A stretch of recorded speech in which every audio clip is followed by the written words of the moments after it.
हे हाय everyone, मैं हूं Indu Dahiya and welcome to my YouTube channel. और आज की वीडियो ना बहुत ही खास होने वाली है क्योंकि आज हम बात करने वाले हैं रियल एस्टेट और गुड़गांव के इंफ्रा के बारे में। अब मुद्दा इतना स्पेशल है तो हमारे गेस्ट भी उतने ही स्पेशल हैं। न्यू गुड़गांव की very renowned personality Parveen Malik. And मैं आपको बता दूं कि परवीन मलिक मेरे ही गांव से हैं। सो परवीन भी मेरे ही गांव से हैं, कलावड़ हमारा गांव है। और परवीन, आप कितने साल से रहते हैं यहाँ पे? Now it's been almost 7-8 years. 7-8 years। चलो जी, अच्छा मैंने थोड़ा बहुत इंट्रो दिया है, आप अपना फुल इंट्रो बता दीजिए एक बार। मेरा नाम प्रवीण मलिक है जैसे आपने बताया, और मेरा गांव आपने बता दिया। मेरा गांव कलावड़ है, रोहतक डिस्ट्रिक्ट में पड़ता है। अच्छा। और मैं यहाँ जब लगभग 7-8 साल पहले जब मैं आया था यहाँ पे, तो तब मैं जॉब करता था। अच्छा। उसके बाद I have set up my own industry, और वो इंडस्ट्री मेरी वहीं पे है, रोहतक में ही है।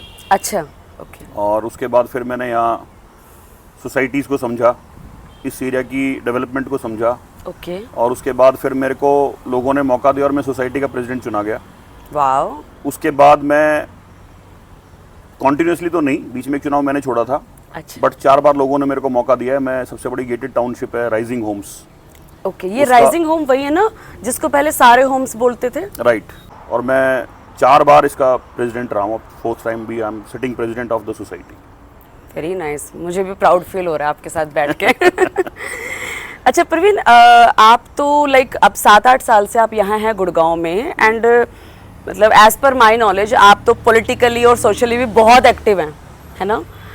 तो कौन सी ऐसी चीज़ थी जिसने आपको इतना पुश दिया कि गुड़गांव में आज आपको एक बहुत ही रिनाउंड पर्सनालिटी जानते हैं? मतलब पॉलिटिकल किसी ने एडवाइस लेनी है या किसी ने कुछ भी एडवाइस लेनी है तो परवीन मलिक इज़ देयर। तो ये कैसे पुश मिला आपको? देखो, मैं जिस क्षेत्र से मैं आता हूँ ना, रोहतक, हाँ। उसको राजनीति का गढ़ कहा जाता है।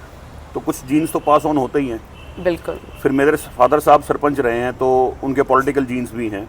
ओके। और फिर क्या है कि प्रॉब्लम से भागना मैंने कभी सीखा नहीं। कोई प्रॉब्लम आती तो हम उसको डट के सामना करते हैं। जब मैं यहाँ आया था तो मैंने एक फ्लैट खरीदा था। तब तक फ्लैट्स की कोई जानकारी थी नहीं, और बड़ा बूम था उस वक्त, खासकर न्यू गुड़गांव में। ये आप कौन से ईयर की बात कर रहे हो? मैं बात कर रहा हूँ 2015-16 की। ओके। सो तब बड़ा बूम था यहाँ पे। और तब हमें पता नहीं था कि ready to move in flat लेना है, वो होता क्या है रेडी टू मूव इन। हाँ बिल्कुल। ना हमें ये पता था कि भाई पोजीशन कब मिलेगा, क्या कन्विंस डीड क्या है, सेल्स डीड क्या है। ये शायद आप 2015-16 की बात कर रहे हो, उस वक्त रेरा भी नहीं होता था ना? नहीं, रेरा इम्प्लीमेंट हो गया था, but it was not a familiar thing. हाँ एग्जैक्टली, लोगों को इतना पता भी नहीं था रेरा के बारे आज भी नहीं पता है। मैं अगर आज भी टेक्निकली बात करूं तो आज भी 80% लोगों को गुड़गांव के डिपार्टमेंट्स पता ही नहीं है कि कौन सा डिपार्टमेंट क्या करता है। बिल्कुल। तो आप जब आए थे, जैसे आप बोल रहे हैं कि चलो आपकी तो स्पेसिफिकली रिक्वायरमेंट थी कि भाई आपको घर लेना था और आपने घर लिया, है ना? लेकिन जनरली क्या होता है ना, मतलब आपने ये नहीं सोचा कि यार मैं एक लैंड ले लूँ या मैं एक प्लॉट ले लूँ। जनरली लोग क्या करते हैं, जैसे आप देसी होते हैं ना, तो हमारी क्या थिंकिंग है कि भाई हमें तो एक प्लॉट लेना है या एक ज़मीन लेनी है, इसके रेट इतने नहीं इतने हो जाएंगे। नहीं, वो तो मेरे पिताजी कहते हैं, बोले यार फ्लैट में भी क्या रहना।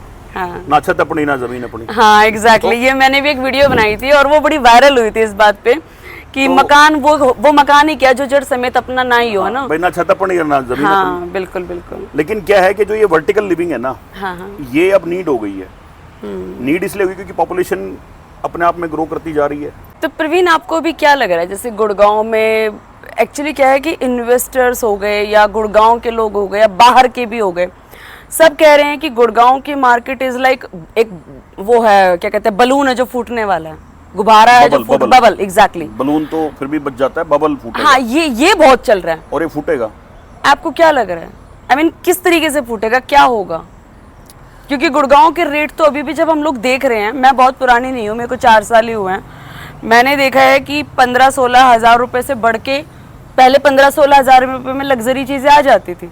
अभी आपको 25,000 का पर स्क्वायर फीट का मार्जिन, जो सॉरी एक लाइन पे है, अगर 25,000 स्क्वायर फीट है तो इसका मतलब वो लग्जरी दे रहा है, समथिंग डिफरेंट। आपको क्या लग रहा है कि ये इस तरीके से फोमो हो रहा है, क्या हो रहा है गुड़गांव में?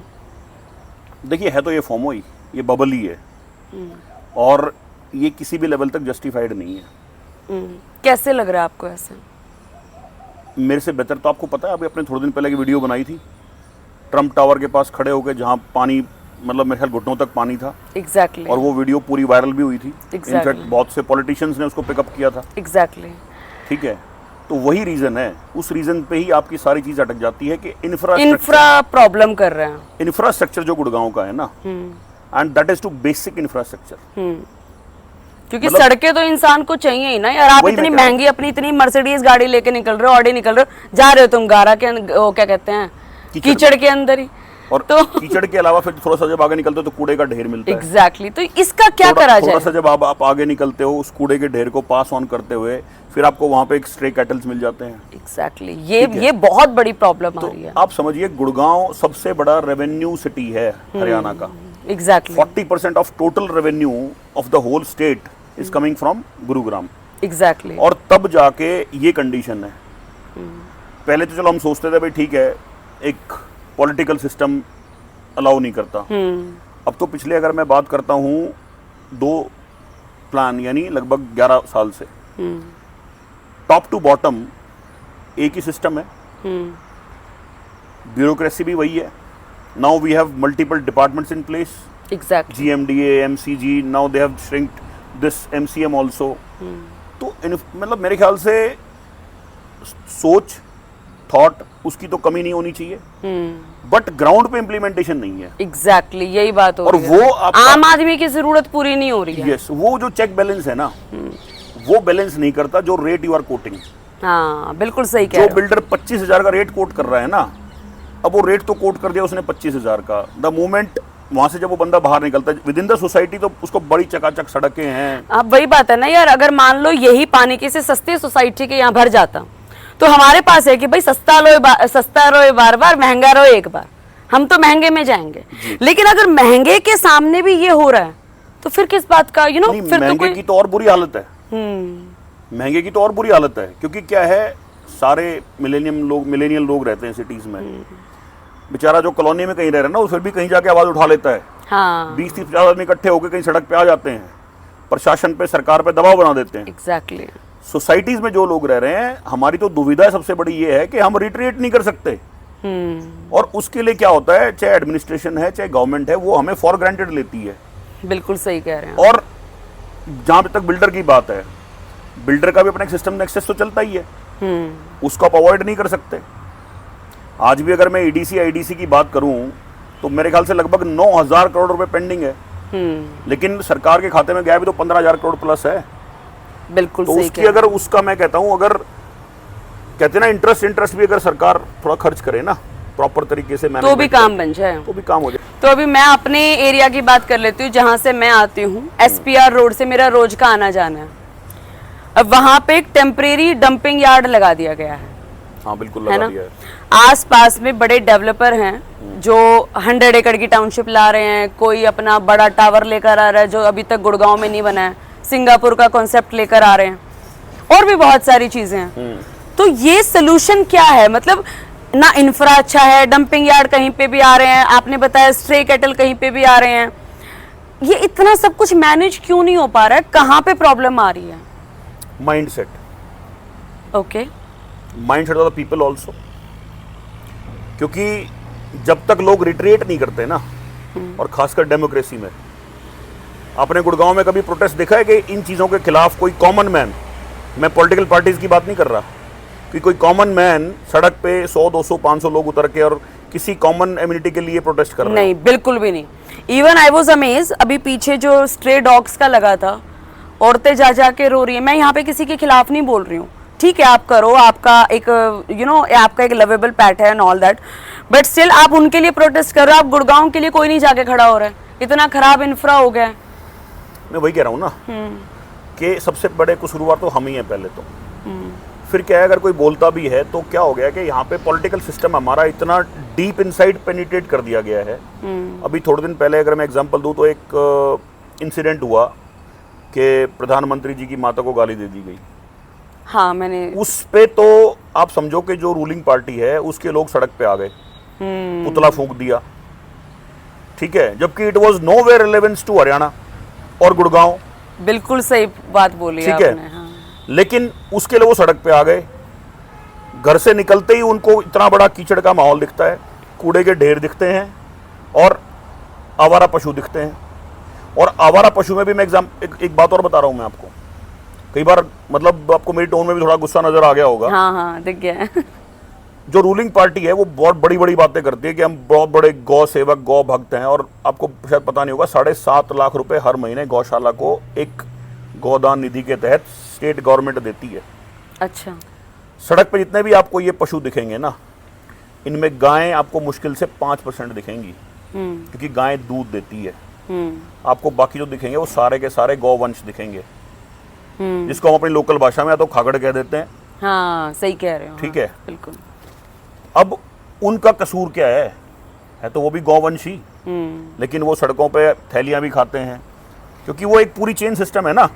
कूड़ा भी सड़क पे है, तो बाय डिफॉल्ट जहां उसको खाना मिलेगा, उसको खाना क्या खाएगा वो तो बेचारा उस थैली में जो थोड़ा बहुत कोई सब्जी के जो कुछ छिलके पड़े हैं वो खाना है उसने। तो जो बेसिक जो हमारा थॉट है ना, हम कहते कुछ और हैं और ग्राउंड पे हो कुछ और रहा है।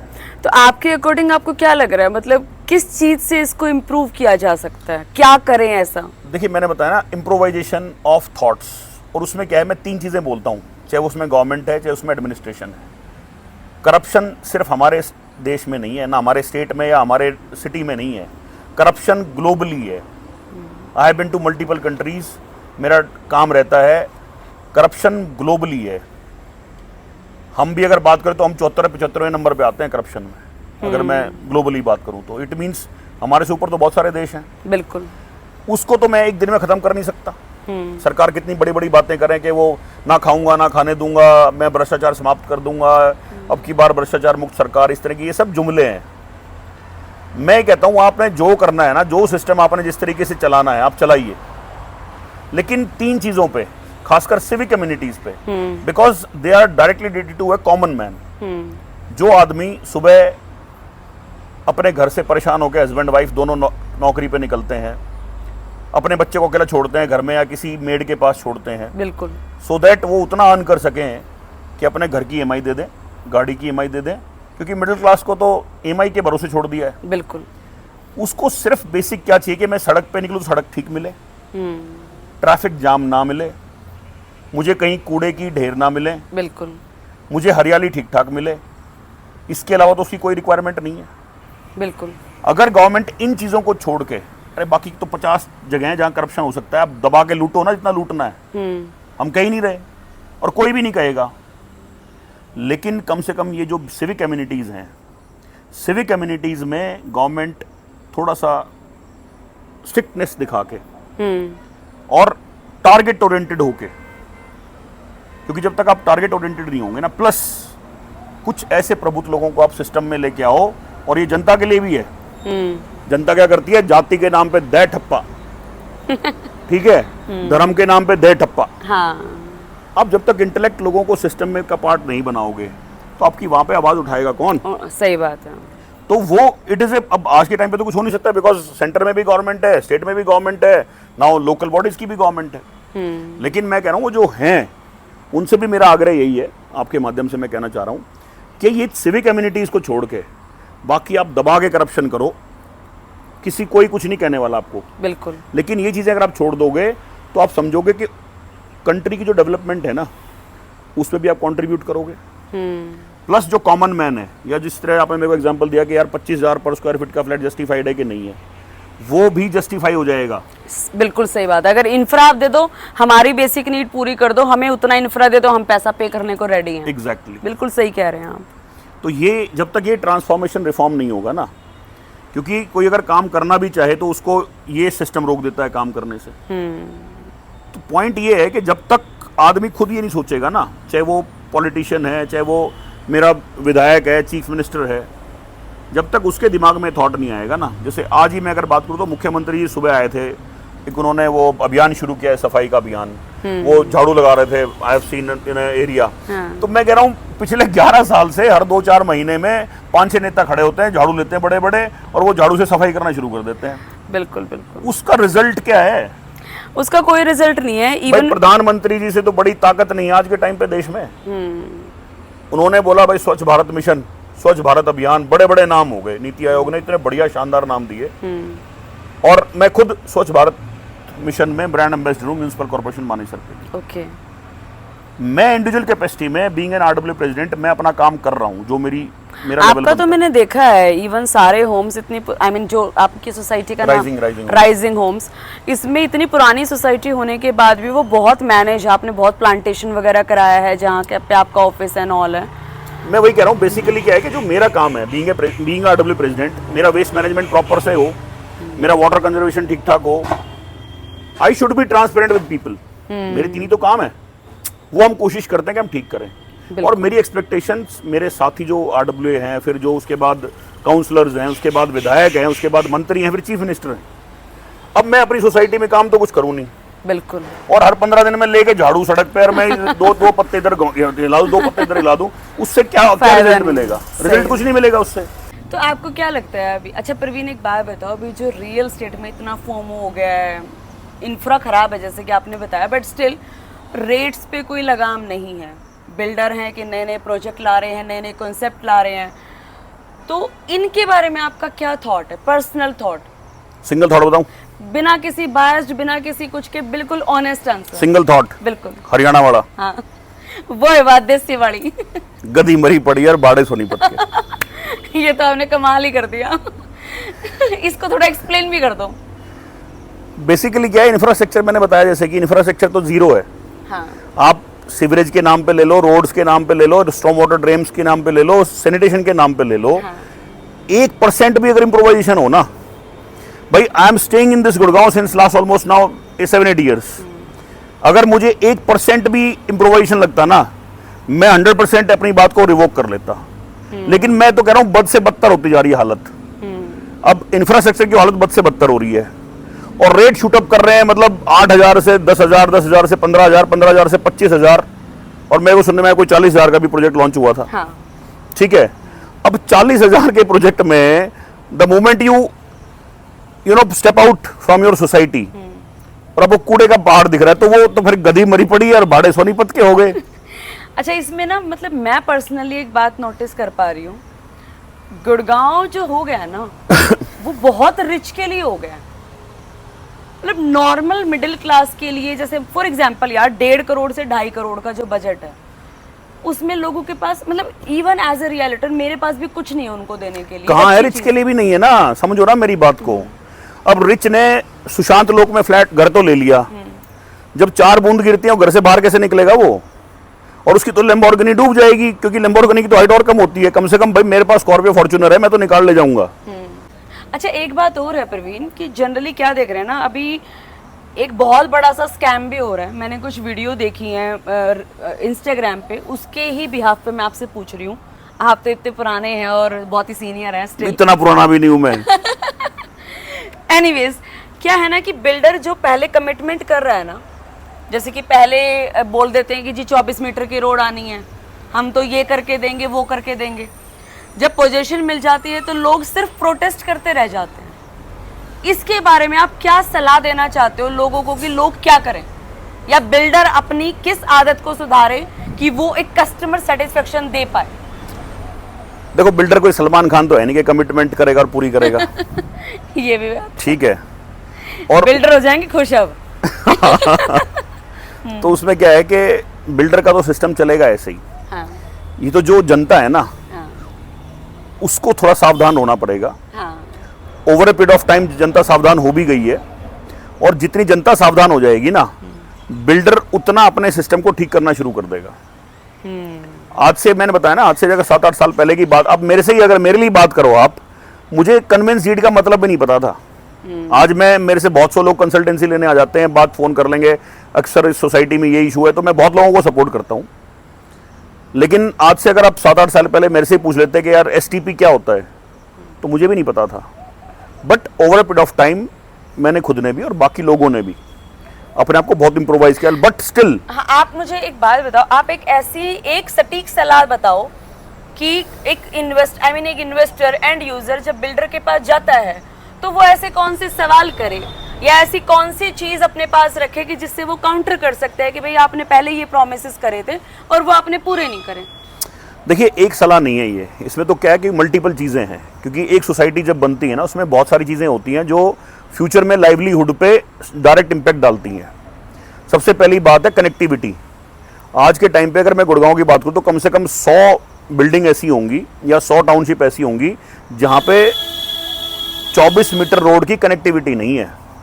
बट बिल्डर अपने पहले में लिख रहा है, बिल्डर ने लिखा हुआ है कि रास्ता है ये। बिल्डर क्या करता है, बिल्डर जब तक उसकी इन्वेंट्री सोल्ड आउट नहीं होती है तब तक बिल्डर क्या करता है, उस 24 मीटर रोड के, उस कनेक्टिविटी के लोकल किसान को पैसे देता रहता है। महीने के 2 लाख, 5 लाख, 10 लाख, जो जैसे में सेटल हो।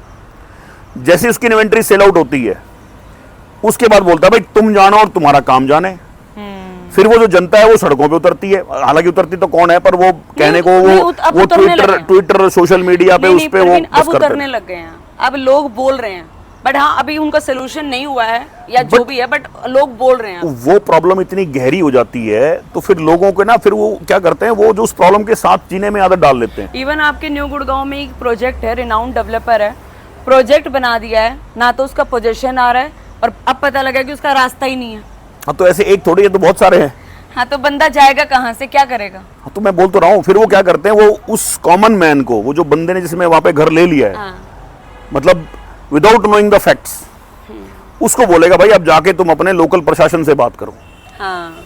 फिर लोकल प्रशासन के पास जब वो जाते हैं, फिर वो कहता है कि जी वहां पे तो वो है नहीं, रास्ता तो नहीं है। अब इसमें हम कहते हैं कि यार डीटीसीपी का रोल आता है। डीटीसीपी ने तो प्रोविजनिंग, आपको प्रोविजन वो दे दिया था, अप्रूवल लैंड बनाने का, वो उसके एक्ट में लिखा हुआ है, तो उसकी भी कोई गलती नहीं निकलती। फिर ये तो फिर क्या है, गवर्नमेंट को ही ऐसे रिफॉर्म्स लाने पड़ेंगे। हाँ। अगर जेन्युइनली वो एक कॉमन मैन के फेवर में सोचना चाहते हैं तो दीज काइंड ऑफ रिफॉर्म्स, क्योंकि अभी क्या है, अभी तो बहुत डेवलप होनी है गुड़गांव में ही, नॉट इवन गुड़गांव, जो मेट्रो सिटीज में आप लगा लीजिए, सोनीपत है, रोहतक है, हिसार है, फरीदाबाद है, गुड़गांव है। नाउ अब आप मान के चलो ये धारूड़ वाला जो एरिया है, इसको लोग ग्रेटर गुड़गांव कह के इन्वेंट्री बेचना शुरू कर दिया है। एग्जैक्टली। ठीक है, अगर गवर्नमेंट आज कुछ रिफॉर्म्स ऐसे ले आती है कि भाई जिनके पुराने प्रोजेक्ट कंप्लीट नहीं हुए हैं, up to a certain limit नया लाइसेंस नहीं देंगे। हाँ। ठीक है, अगर आपका CC within this period of time, completion certificate, 80% जो प्रोजेक्ट यहां चल रहे हैं जिनको 10 साल हो गए, उनका भी सीसी नहीं है, कंप्लीशन सर्टिफिकेट। ओके। आप मुझे बता दीजिए कौन सी सोसाइटीज, गिनी चुनी सोसाइटीज आप काउंट कर पाओगे जिनका सीसी है, कंप्लीशन सर्टिफिकेट है ही नहीं सोसाइटीज का। जब तक सीसी नहीं है एक लेवल के बाद, वहां पे लाइसेंस पे रोक लगा देनी चाहिए बिल्डर की। बट बिल्डर वहां भी डबल गेम खेलते हैं। आज ले लेंगे वो एबीसी नाम कंपनी से लाइसेंस, जब दिखेगा यार अटकेगी, फिर एक नई रजिस्टर कर लेंगे डीबीसी करके। हाँ, ये भी है। ठीक है, ये मुद्दा तो है। ये स्कैम तो है ही है, स्कैम हो रहा है। बट उसमें क्या है कि जब डिपार्टमेंट या गवर्नमेंट, देखिए मैं बार बार एक बात कहता हूं, and with all due respect to our administration and government, इनसे बड़ा गुंडा कोई नहीं है। अगर किसी के दिमाग में ये वहम होता रहता है ना, बिल्डर के दिमाग में रहता है कि भाई मैं फॉर्ज कर दूंगा, मैं ये कर दूंगा, जिस दिन सरकार चाहेगी 1 इंच भी फ्लॉड या फॉल्स नहीं हो सकता। नहीं हो सकता। ये तो कहीं ना कहीं, फिर मैंने बताया ना कि वो मिलीजुली सरकार चलती है। लगाम कसनी पड़ेगी। अब लगाम कसेंगे तो फिर इलेक्ट्रोल बॉन्ड से पैसा कैसे आएगा? अगर भाई ये बहुत डीप है, बट मैं वहां नहीं जाना चाहती, मैं अपने रियल स्टेट तक ही रह जाती हूँ। नहीं, मैं वही कह रहा हूँ कि मैंने बोला ना कि कुछ सिविक्स में, कुछ चीजों में सरकार को बैक फुट पे आना पड़ेगा। बैक फुट पे आके लोगों के इंटरेस्ट की बात करके। हाँ। मैं कह रहा हूँ, मैंने बोला ना, उसके अलावा आप कुछ भी करो, नोबडी इज लीस्ट बॉदर। मतलब मैं being myself as a politician, as a social activist, industrialist, मेरे को फर्क नहीं पड़ता कौन चोरी कर रहा है, कौन क्या कर रहा है, मेरे को उससे कोई फर्क नहीं पड़ता। अगर मेरी सड़क ठीक है, मेरी सड़क ठीक है, मेरा जो वाटर लेवल है वो ठीक आ रहा है, मेरी बेसिक कम्युनिटीज, मेरे को कूड़ा कहीं इधर उधर नहीं दिख रहा है, प्लस उसमें गवर्नमेंट, उसमें समझो ना आप कंट्री की डेवलपमेंट है। हाँ। तो मेरे को अगला बंदा क्या कर रहा है, मुझे क्या फर्क पड़ेगा? कंट्री की डेवलपमेंट से एक बात आया, एक जनरली एक सेंटेंस बोलते हैं कि जी गुड़गांव दुबई है, या गुड़गांव को सिंगापुर बना देंगे। वो जो कहता है ना, वो या तो कभी दुबई गया नहीं है। हाँ, मैं बोलने वाली थी, आपको पता है एक बहुत अच्छी वो है, कहावत है, मैंने किसी की रील देखी थी कि अगर इंसान को अपनी औकात देखनी है तो वो दुबई जाए, और अगर किसी को अपनी कंट्री की औकात देखनी है ना तो वो चाइना जाए। और ये मैंने देखा, मैं चाइना नहीं गई हूँ बट मैं दुबई गई हूँ, there is not at all comparison, वहां का रूल ही अलग है। मैं दोनों जगह गया हूँ। ट्रस्ट मी, वहां की रेत को भी तहजीब है, मतलब अलग ही लेवल है यार। मैं क्या कह रहा हूँ, मैं दोनों जगह गया हूँ। अच्छा। चीजें ना टॉप टू बॉटम ड्राइव होती हैं। हाँ। ठीक है, मैं ये नहीं कह रहा कि बिकॉज हम लोकतंत्र हैं, अगर मैं कई मायनों में बात करूं, जहां पे अब जैसे आप और हम जब बात कर रहे हैं तो हमने यहाँ बैठ के गवर्नमेंट की भी धज्जियां उड़ा दी, हमने एडमिनिस्ट्रेशन की धज्जियां उड़ा दी। ये बात काम रियल एस्टेट से स्टार्ट करी थी और अब हम पॉलिटिक्स में चले गए। ये काम आप चाइना में और दुबई में नहीं कर सकते। तो वो उस आजादी को हमें एडमिट करना चाहिए। बिल्कुल बिल्कुल, ये तो फैक्ट। लेकिन जब आप डेवलपमेंट की बात करते हो, इसके साथ साथ नहीं भाई, मेरा गुड़गांव बहुत प्यारा है, मुझे मेरा ब्रेड एंड बटर यहीं से अब चलता है, ये मेरे क्लाइंट यहीं के अब हैं। ये इसको कवरिंग, इसको बोलते हैं कवर करना। नहीं नहीं नहीं, मैं कवर नहीं कर रही हूँ, बट स्टिल देखो ना यार, इंफ्रा अगर हो जाए ठीक। नहीं, मैं उसी पे आ रहा हूँ। तो मुझे, मैं पर्टिकुलर बता रही हूँ, मुझे गुड़गांव से बहुत प्यार है। ठीक है, बहुत ज्यादा। वो देखो जितने लोग यहाँ पे अपनी रह के रोजी रोटी कमा रहे हैं, हाँ। कुछ लोग यहाँ के नेटिव हैं, कुछ भाई बाहर से माइग्रेंट हैं। हाँ। तो एक पीछे एक आर्टिकल भी आया था कि Gurgaon is termed as mini India. हाँ। ठीक है, और वो मेरे ख्याल से हिंदुस्तान के सारे शहरों में होता है। बिल्कुल। हम अपनी भी जिम्मेदारी समझें। लेकिन मैं क्या कह रहा हूँ, अगर हम जब बात कंपैरिजन की करते हैं ना चाइना और दुबई से, तो हमें जो वहाँ का एडमिनिस्ट्रेशन है ना, that is two way sound. बिल्कुल। हमारे यहाँ भी हो सकता है, कोई बड़ी चीज़ नहीं है, बिकॉज मैं बहुत से ब्यूरोक्रेट्स के टच में रहता हूँ। इनफैक्ट चाहे रूलिंग पार्टी है चाहे वो अपोजिशन पार्टी है, मैं उनके लीडर्स से भी बातचीत होती है मेरी। तो लोगों में थॉट की कमी नहीं है या इम्प्लीमेंटेशन की कमी नहीं है। बहुत से अधिकारी गुड़गांव में ऐसे हैं जो गुड़गांव की काया पलट कर दें। वो मतलब किल से जा रहे हैं काया पलट करने के लिए, but they are bound. Okay. वो बाउंड क्यों है? वो सिस्टम से बाउंड है। क्योंकि क्या है, जब तक अभी बाउंड से याद आया, अभी चलो इस बात को ना यहीं खत्म करते हैं। लोगों से पूछते हैं कि उनको हमारी कन्वर्सेशन कैसी लगी, और नेक्स्ट टाइम भी हम बात करेंगे, राइट? तो वो अपने कमेंट बॉक्स में बताएंगे कि उनको हमारी कन्वर्सेशन कैसी लगी और क्या वो परवीन जी से दोबारा बात करना चाहती है, राइट? भाई मेरी कोशिश ये है हाँ। कि जो हम रियल पिक्चर है, हाँ। मेरा पॉलिटिकल डाइवर्जन या मेरा पॉलिटिकल झुकाव कहीं भी हो सकता है। हाँ। बट जहां मैं बात कर रहा हूं, मेरे उस कॉमन आदमी के लिए जो मेरे साथ गुड़गांव में रहता है, बिल्कुल बिल्कुल। मैं उसकी रोजमर्रा की जिंदगी की बात कर रहा हूँ, उसके उस ड्रीम की बात कर रहा हूँ जिसको देख के उसने गुड़गांव में घर लिया था। मैं उसकी बात करना चाहता हूँ कि वो अपनी लाइफ आगे क्या जीना चाहता है। मैं उस बच्चे की बात करना चाहता हूँ जो एक इस गैस चैम्बर में रह रहा है। उसकी लाइफ हम ऑलरेडी अपनी 10-10 साल लाइफ शॉर्ट कर चुके हैं। मैं उसकी बात कर रहा हूँ, और उसकी बात अगर हम करेंगे तो डेफिनेटली कहीं ना कहीं उसमें किसी को तो बुरा बनना पड़ेगा। Exactly. हमारा मकसद किसी के बुराई करना नहीं है। नहीं नहीं, बुराई क्या है यार, इस कन्वर्सेशन से अगर कुछ अच्छा हो सकता है, हमारी हो सकता है कि हमारी ये वाली जो बातचीत है कहीं ऐसी जगह पहुंच जाए जिनको लगे कि हाँ अभी टाइम आ गया है गुड़गांव को सुधारने का। या धमकी भी आ सकती है। नहीं नहीं, धमकी नहीं आएगी, हम बहुत अच्छी बात कर रहे हैं। चलो जी, thank you so much Praveen ji, आपसे बात करके मुझे बहुत अच्छा लगा। Thank you. और हम दोबारा भी बात करेंगे सर्टेनली जी।